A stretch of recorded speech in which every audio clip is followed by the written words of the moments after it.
Welcome to the Daily Horror Habit Podcast. I'm your host, Jay Krieger, bringing you daily reviews of current and classic horror movies for your twisted pleasure. Be aware that these reviews and discussions may include spoilers. And as always, I hope you enjoy. Departure for New Earth to commence in T-minus 3 minutes. First jump. Yeah, just a little friendly advice. Get out of my seat. Come on. There you go.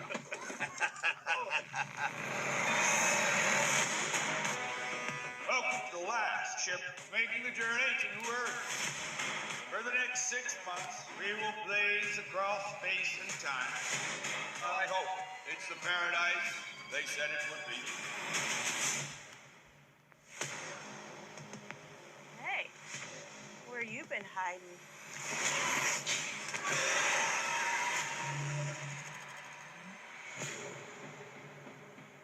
I don't know what could have done this. Something seems to be dissolving him from the inside out.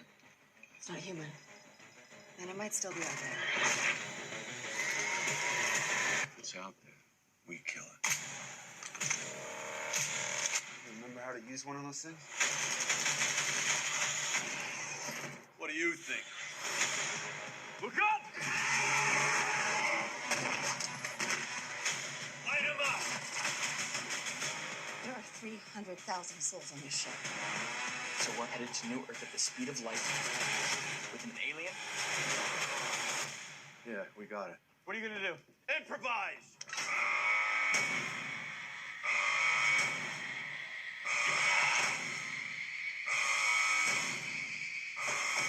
Bullets were useless. What about fire? Might work. All right, who wants barbecue? On paper, there's little about Breach that isn't right up my alley. Deep space horror, a parasitic threat, and Bruce Willis and Thomas Jane kicking extraterrestrial ass. And while the film presents a laundry list of appealing concepts and promises, its ability to satisfyingly deliver on any of them is another matter. Currently streaming on video-on-demand services, director John Suits and writers Edward Drake and Corey Large have created yet another environmental cautionary tale with Breach. Set in 2242 AD, Breach's portrayal of humanity is a rather bleak one. Humans' ravaging of Earth has led to their fleeing to the stars to escape a deadly plague. Our protagonist Noah, played by Cody Kearson, and his pregnant wife Haley, played by Cassandra Clemente, barely make it aboard the colony ship, Hercules, before it launches for the colony planet New Earth. With their troubles seemingly behind them, Haley heads to cryosleep for the 6-month duration of their journey, while Noah handles his post as a janitor. Though, something has made it aboard the ship, not a simple stowaway, but a life form, and a hungry one at that. A parasitic organism begins infecting crew members, turning them into zombie-like killers, and it's up to a ragtag group of survivors, led by a drunken Clay Young, played by Bruce Willis, to save the ship's crew. If this narrative sounds somewhat familiar to you, that's because it is. Breach follows its rudimentary narrative framework to the T, making for a film that plays out exactly as you'd expect it to. Some attempts are made to provide a bit more variety to its story by introducing a faction of rebels that think humanity should end rather than restart on another world. This narrative thread never delves deeper into their ideology or amounts to any interesting plot developments, other than a character using it as a flimsy justification for their seditious actions. As for Breach's characters and star power, where to begin? Most characters are aggressively aggro, hard-drinking hardos who spend much of their time reveling in their degenerate nature. In contrast, our protagonist Noah's only real defining trait is that he's at complete odds with the rest of the crew. This results in a majority of dialogue amounting to others belittling and bullying Noah, given his unassuming and soft-spoken nature. So to say that dialogue lacks any real engagement or provides further understanding of characters would be an understatement.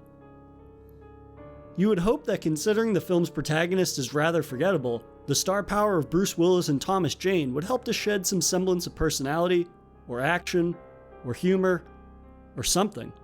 Something being the key word here. Let's begin with Mr. Jane. Despite Thomas Jane's being third billing on Breach's poster, he is in all of 10 minutes of this movie, which frankly is bullshit. He appears early on to establish he's the admiral in charge and that Haley is his daughter. He then shows up 1 hour later for an underwhelming action segment.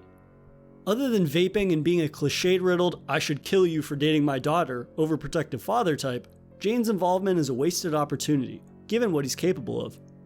And then there's Bruce Willis. Now, I don't want to laud him as some reverend star, because outside of looking good holding a gun, Bruce Willis is just okay in my book. But you would think with a filmography that spans 40 years and some of the most famous action movies of all time, he'd leave some kind of mark on Breach. And now for a brief intermission. If you've been enjoying this episode of Daily Horror Habit, please take a moment to subscribe to the show on your preferred streaming platform or leave us a review on iTunes. And thank you for your continued support, and I hope you enjoy the remainder of today's horrifying episode. And even here the film underwhelms. Willis does little more than lift a flask to his lips or bust characters' balls, the punchline always being to the effect of, "I'll kick your ass." In one scene in particular, he literally punches someone as a punchline. Really, really amazing stuff. Attaching these two big-name actors onto Breach brings nothing to the film, as their nondescript characters could be played by literally anyone. Which, had they picked cheaper actors to play those roles, perhaps that money could have been funneled back into the film's production value. It should be no surprise that my qualms with the film largely stem from its inconsistent writing and underwhelming performances, which continuously fail to resonate on any level. That being said, I could have potentially overlooked some of these elements had the film delivered on its action horror premise, which the film also manages to blunder as well. Breach is essentially a zombie space film. Crew members become infected by a parasitic worm and then beat or eat anyone they stumble upon to death. We get brief glimpses of the worm early on, and when zombies open their mouths, a worm tentacle protrudes, but if you blink, you'd miss it. Constantly shooting around moments that require clear glimpses of the creatures are so painstakingly evident that it makes you wonder why they would even bother with this premise for the film if they weren't going to give fans what they clearly want. Even though the film never capitalizes on scaring the audience, I could potentially get behind a straight-up action shoot-'em-up approach, but even here the action doesn't deliver. A majority of the action is so tightly shot that it obscures the audience's view of what is actually happening. We often see limbs landing on the ground or close-up shots of guns being fired rather than the impact of the actual action and violence that's occurring. The viewer sees the after effects of violence or said act of violence, but rarely any actual contact. This essentially neuters action as it feels as if the crew are shooting around action to conceal the film's constraints, which they clearly are doing. And this, unfortunately, is what makes Breach feel cheap. The effects work is that of a made-for-TV movie plagued by artificial gun effects, poor CGI, and some egregiously messy and brief creature design. Which sucks because on paper, this seems like an entertaining formula, even if it was never indicative of being the next great space horror film. Despite its promising premise and seemingly the star power to back it up, Breach's failure to capitalize on any real semblance of its potential makes it a film I wouldn't recommend, even just to pass the time, making this one deep space dive you want to stay in cryosleep for. And that'll do it for another episode of Daily Horror Habit. I'll see you guys tomorrow for another daily horror movie review. If you enjoyed this episode, please subscribe to Daily Horror Habit on your preferred streaming service and follow the show on Instagram at Daily Horror Habit and on Twitter at Daily Horror Pod for episode updates. Thanks again for listening, and I'll see you guys next time.